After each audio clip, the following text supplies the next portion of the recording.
Hadirin jamaah Jumat yang dimuliakan Allah Subhanahu wa taala. Waktu internasional membagi manusia itu dalam 24 jam. 8 jam habis untuk istirahat tidur. Itu pesan dari dokter, pakar kesehatan medis yang memperhatikan fisik manusia. 8 jam habis untuk bekerja. Kantor, ASN, BUMN, swasta dari jam 8 pagi sampai jam 4 sore.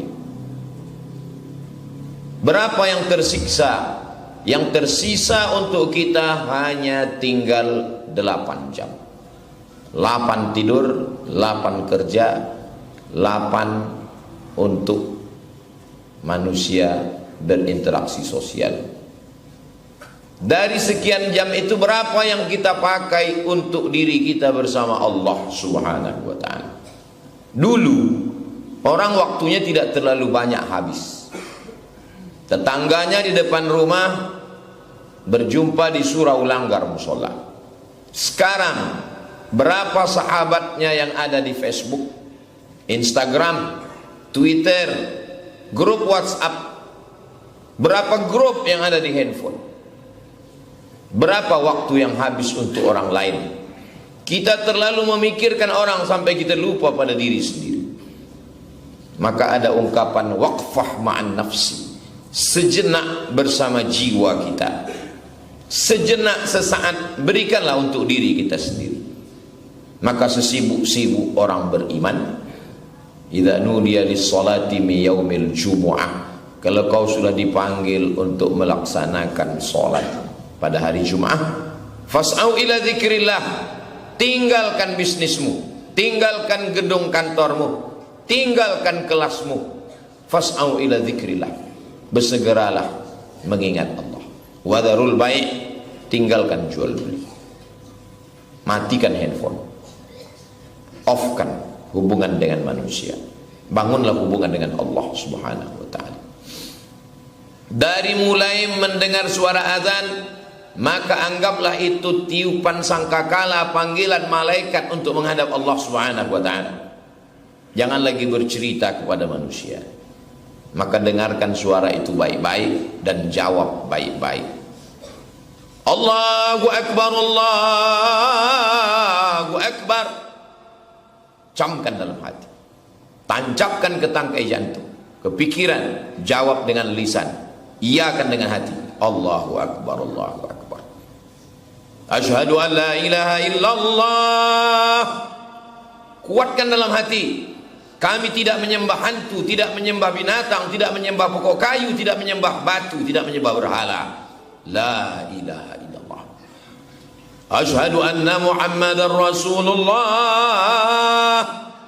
Orang yang paling bakhil, orang yang ketika disebut namanya tak mau berselawat kepadanya. Allahumma salli ala Sayyidina Muhammad wa ala ali Sayyidina Muhammad. Asyhadu anna Muhammadar Rasulullah.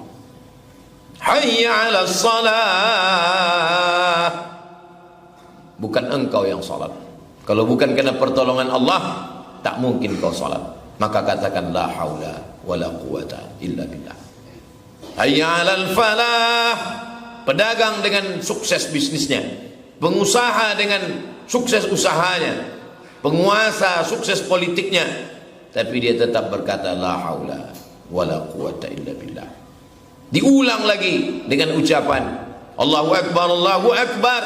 Yang besar itu Allah, engkau kecil, engkau tak ada apa-apanya, tak ada daya, tak ada upaya. La ilaha illallah.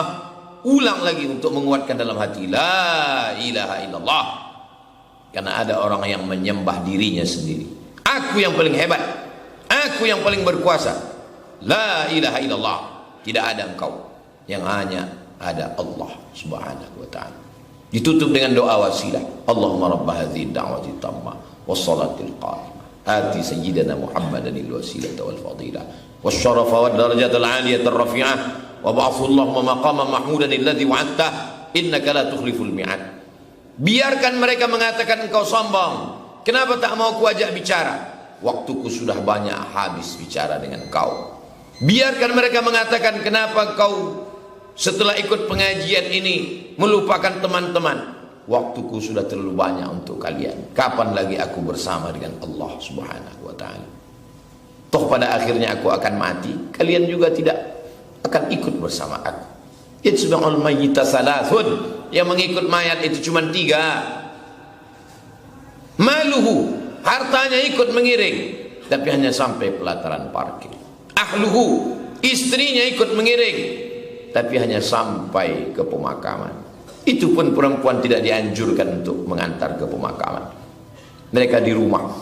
Setelah itu mereka menangis. Habis iddahnya dia akan menikah dengan laki-laki lain. Kuatkan diri dengan Allah Subhanahu wa ta'ala. Ambillah air wudhu. Di saat tangan disiram air, pada saat itu tanamkan bahwa dosa-dosa tanganku lepas. Di saat air masuk ke mulut, kumur-kumur, ke hidung, istinsyak, istinthar, saat itu lepas dosa-dosa mulut, lepas dosa-dosa lidah, lepas dosa-dosa hidung. Di saat air disiramkan ke wajah, lepas dosa-dosa biji mata, lepas dosa-dosa muka. Di saat air disiramkan ke tangan, lepas dosa-dosa tangan dari celah-celah jari-jari tangan. Di saat air mengusap kepala, lepas dosa-dosa kepala. Di saat air mengusap ke telinga, lepas dosa-dosa telinga, mendengar yang tak diridhoi Allah. Di saat air menyiram kaki, lepas dosa-dosa kaki. Begitulah hakikatnya, begitulah ditanamkan dalam hati. Maka tidak boleh berbicara saat berwudu. Jangan lagi berbicara menjawab sambutan handphone saat berwudu. Sudah cukup banyak waktu ini habis untuk manusia. Kapan lagi kita bersama dengan Allah Subhanahu wa ta'ala? Setelah itu hadapkanlah wajah ke kiblat, berdoalah. Asyhadu an la ilaha illallah wahdahu la syarikalah, wa asyhadu anna Muhammadan abduhu wa rasuluh. Allahumma ja'alni minat tawwabin. Aku silap ya Allah, aku salah ya Allah, tapi aku balik bertaubat kepadamu. Wa ja'alni minal mutatahhirin. Pikiranku selama ini salah, lidahku salah, mataku salah. Hari ini aku mensucikan diriku. Waj'alni min ibadikas salih. Jadikan aku hambamu yang saleh. Karena hanya orang-orang soleh saja yang akan menghadap Allah dengan baik. Orang-orang mati itu kalau ditanya Allah, mau kalian hidup lagi? Mereka menjawab, laula akhartani ila ajalin qarib. Kasih aku waktu sekejap, sejenak, sedetik, semenit. Fa asaddaqa, aku mau berbuat baik. Wa akum minas salihin, aku ingin jadi orang yang saleh. Maka Nabi Ibrahim mendoakan anaknya, Rabbi habli minas salihin. Dikabulkan Allah, dua-duanya saleh. Ismail saleh, Ishak pun saleh. Ishak punya anak Yakub, Yakub pun saleh. Yakub punya anak Yusuf, Yusuf pun saleh. Yusuf punya saudara Yahuza, Yahuza pun saleh. Keturunan yang saleh-saleh. Itu yang kita mintakan selalu di hadapan Allah Subhanahu wa ta'ala. Nabi melarang orang tasbih, menjarin jari jemari, dijalin jari jemari lalu membunyi-bunyikannya. Kenapa? Kenapa? Melalaikan hati kepada Allah Subhanahu wa ta'ala. Masuk ke dalam masjid, sempatkan. Idza dakhala ahadukumul masjid, kalau kamu masuk masjid, fala yajlis, jangan duduk. Hatta yusalli raka'ataini, salatlah 2 rakaat. Usalli sunnat tahiyatul masjid raka'ataini lillahi ta'ala. Setiap masjid yang kita laksanakan solat, kita tempelkan kening ke lantai, dia akan bersaksi nanti di hadapan Allah Subhanahu wa ta'ala. Kawan-kawan, teman-teman yang sama ngopi, sama ngobrol, tertawa terbahak-bahak, sampai masanya mereka akan berhenti. Tapi tempat yang pernah kita tempelkan kening ke lantai, masjid, masjid-masjid, musola-musola, surau-surau, langgar-langgar di pinggir jalan tempat kita singgah, sempatkanlah menempelkan kening ke lantai. Dia akan bersaksi di hadapan Allah. Masjid-masjid ini nanti akan bersaksi bahwa orang ini pernah melaksanakan sholat kepada Allah Subhanahu wa ta'ala. Satu sujud yang tulus ikhlas, khairun minad dunya wa ma fiha, lebih baik daripada dunia dan seisi. Lalu kemudian sempatkan sholat qabliyah. Man shalla itsnatai asyrata raka'ah, siapa yang sholat 12 rakaat fil yaumi wal lailah, sehari semalam, bunya lahu bihinna baitun fil jannah, dibangunkan Allah untuknya satu tempat dalam surga. Ini untuk menghibur orang yang tak punya uang membangun masjid. Man bana masjidan, siapa yang bangun masjid, banallahu mithlahu baitan fil jannah. Dibangunkan Allah untuknya satu tempat di surga. Ada orang-orang kaya sempat membangun 99 masjid sebelum mati. Ada pejabat-pejabat yang sempat mendirikan masjid sebelum mati. Kita tak kaya, kita tak pula punya kekuasaan. Apa yang kita bisa bangun di atas muka bumi Allah? Jangankan rumah Allah, rumah kita sendiri pun tak selesai kita bangun. Tapi jangan berputus asa, jangan bersedih. Man shalla isnatai asyrata raka'ah, siapa yang salat 12 rakaat, bunyalahu bihinna baitun fil jannah. Allah bangunkan untuknya satu tempat di surga. 2 rakaat sebelum subuh, 4 rakaat sebelum zuhur, 2 rakaat setelah maghrib, 2 rakaat setelah isya. 2 rakaat sebelum subuh, 4 rakaat sebelum zuhur, 2 rakaat setelah zuhur, 2 rakaat setelah maghrib, 2 rakaat setelah isya. Selama ini kita tak laksanakan qabliyah ba'diyah ini karena kita diajarkan dari kecil ini hanya solat sunat, dilaksanakan berpahala, tak dilaksanakan tak apa-apa.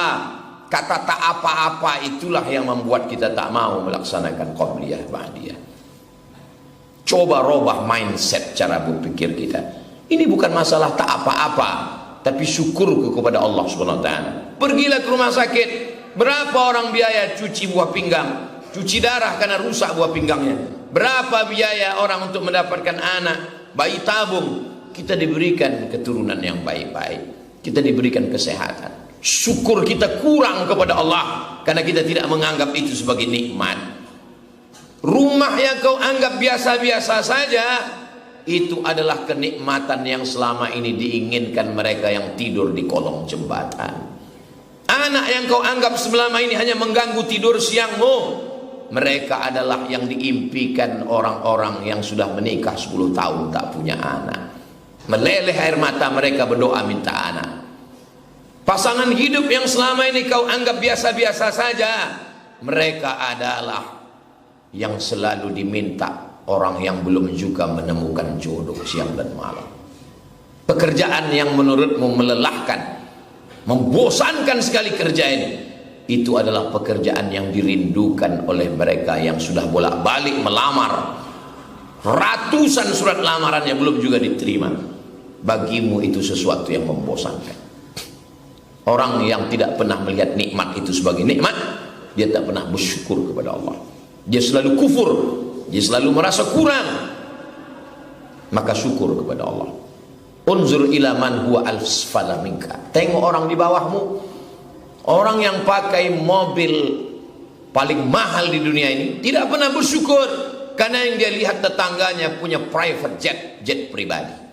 Tidak pernah ada syukur keluar dari mulutnya. Kenapa dia lebih? Kenapa dia hebat? Kenapa hartanya banyak? Syukur itu hanya ada orang yang mampu melihat ke bawah. Maka pandanglah ke bawah. Warka'u ma'ar raki'in. Ikut ruku bersama orang yang ruku. Orang yang ruku memandang ke bawah. Orang yang sujud memandang ke bawah. Orang yang selama ini hanya pakai sepeda motor, kalau hujan lebat dia bernaung di bawah jembatan layang, maka dia akan amat sangat bersyukur melihat orang yang lebih rendah daripada dirinya. Orang yang sakit-sakitan di rumah sakit masih bersyukur walaupun dia tak bisa datang sholat Jumat, tapi dia masih bisa bertayamum, mulutnya masih bisa bertasbih. Allah masih kasih aku hidup supaya aku bertaubat. Allah masih aku umur supaya aku bisa melaksanakan sholat sebagai bekal menghadap Allah Subhanahu wa ta'ala. Kita kadang tak pernah dengan diri kita karena kita selalu sibuk dengan diri orang lain. Kita tak pernah bersama Allah sejenak karena kita sibuk bersama dengan makhluk. Maka bangunlah di tengah malam. Wa minal laili, dari sebagian malam, fatahajjad. Kata tahajjud hurufnya berat. Tahajjud, lawan kantukmu, lawan tidurmu. Mandilah di tengah malam. Mandi yang menyebabkan penyakit rematik itu dari maghrib sampai jam 12 malam. Tapi kalau sudah lewat jam 1, jam 2, bagus, makin sehat, segar badan. Mandilah. Setelah mandi, sholat sunat wudhu 2 rakaat. Setelah sholat sunat wudhu, sholat sunat taubat 2 rakaat. Setelah itu sempatkan sholat tahajud. Beda engkau bangun tengah malam memandang anak istrimu di saat mereka tertidur, dengan siang hari di saat mereka tertawa. Saat itu kau pandang wajah anak-anakmu. Apakah mereka selamat dari narkoba? Apakah mereka akan selamat dari LGBT? Apakah mereka akan selamat dari zina? Meleleh air matamu. Di saat itu kau akan lebih khusyuk sholat. Di saat itu sujud lebih lama. Di saat itu permintaan munajat kepada Allah. Duduk sejenak. Sudah berapa lama aku hidup ini? Kalau aku mati nanti apa yang akan aku bawa menghadap Allah? Kawan-kawanku ini hanya teman tertawa. Setelah itu mereka pun akan pergi meninggalkan aku. Aku akan sendirian di liang lahat. Pernah ku pakai keningku ini untuk bersujud. Pernah ku pakai hartaku ini untuk bersedekah. Bangun di tengah malam itu menguatkan jiwa kita. Kata Allah kepada Nabi Muhammad SAW, Inna sanulqi alaika qawlan thaqila. Kami akan mengirimkan kepadamu kalimat yang berat. Kau akan menghadapi Abu Jahal, Abu Lahab. Kau akan menghadapi musuh-musuh orang munafik. Bagaimana menguatkannya? Aqimis shalah, tegakkan sholat. Bukan siang. Banyak orang sholat siang. Bukan maghrib. Tapi ada jalur khusus. Saat itu kau sedang berada di tengah kesunyian. Wa sallu bil laili wan nasu niyam. Di saat orang lain sedang lelap, masuk dalam mimpi yang panjang, di saat itulah kau sedang bangun tegak di tengah malam.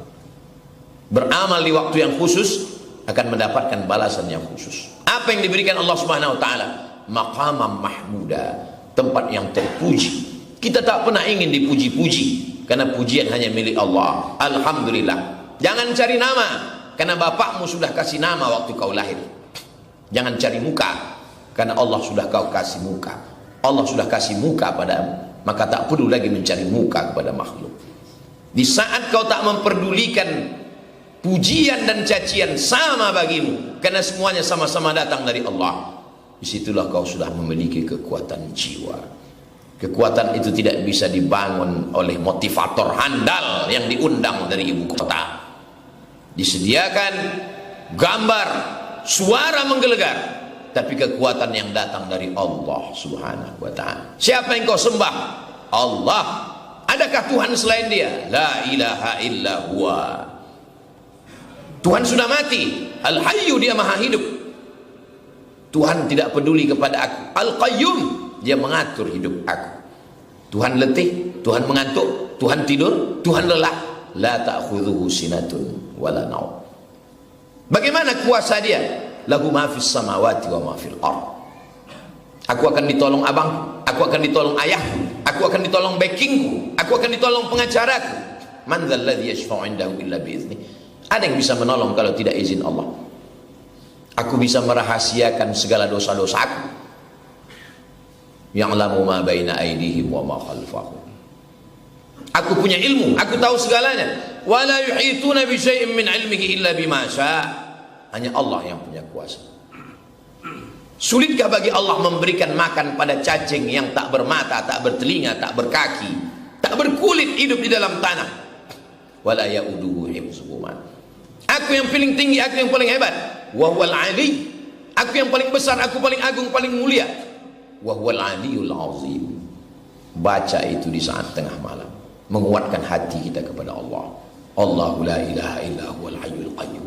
La ta'khudhuhu sinatun wa la nawm. Lahu ma fis samawati wa ma fil ardh. Man dzal ladzi yashfa'u 'indahu illa bi idznih. Ya'lamu ma baina aydihim wa ma khalfahum. Wa la yuhituna bi syai'in min 'ilmihi illa bima syaa'. Wasi'a kursiyyuhu samawati wal ardh wa la ya'uduhu hifdzuhuma wa huwal 'aliyyul 'azim. Tunggu azan subuh. Bukan dengan TV, bukan dengan handphone. Bagaimana menunggu azan subuh? Wa bil asharihum yastaghfirun. Banyak-banyak beristighfar. Belum juga datang azan subuh, banyak-banyak bersolawat. Kuatkan hubunganmu dengan Rasulullah sallallahu alaihi wasallam. Innallaha wa malaikatahu yusholluna 'alan nabi. Ya ayyuhalladzina amanu shallu 'alaihi wa sallimu taslima. Dapat 10 alhamdulillah, dapat 40 baik, dapat 100 lagi baik. Belum juga azan berkumandang subuh, maka afdhalu dzikri fa'lam annahu la ilaha illallah.